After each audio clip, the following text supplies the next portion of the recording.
নতুন মায়ের গর্ভে থাকা শিশুর জন্য আল্ট্রাসোনোগ্রাম করার 10টি উপকারিতা। 1. গর্ভাবস্থার নির্ভুল সময় নির্ধারণ।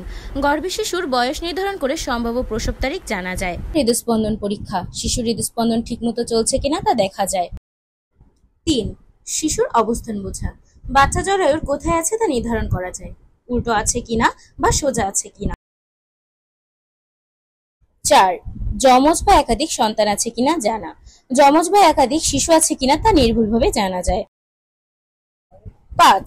শিশুর বৃদ্ধি ও ওজন পর্যবেক্ষণ। গর্ভে শিশুর বিকাশ ঠিকমতো হচ্ছে কিনা তা দেখা যায়।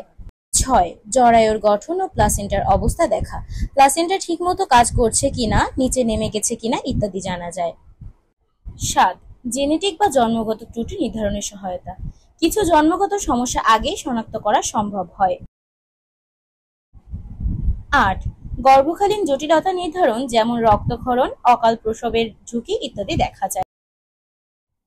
9. অ্যামনিওটিক তরলের পরিমাণ জানা যায়। এই তরলের পরিমাণ কম বা বেশি হলে তা সমস্যা তৈরি করতে পারে। 10. মায়ের মানসিক প্রশান্তি। শিশুর সুস্থতা ও বিকাশ দেখে মা মানসিকভাবে শান্ত থাকেন। আমাদের ভিডিওগুলো আপনাদের ভালো লেগে থাকলে অবশ্যই লাইক, কমেন্ট এন্ড শেয়ার করে দিন এবং পাশে থাকা বেল আইকনটি ক্লিক করুন যাতে আমাদের ভিডিওটি আপনারা আর মিস করতে না পারেন। গর্ভবতী মা এবং শিশুর প্রতি যত্নবান এবং যত্নশীল হন।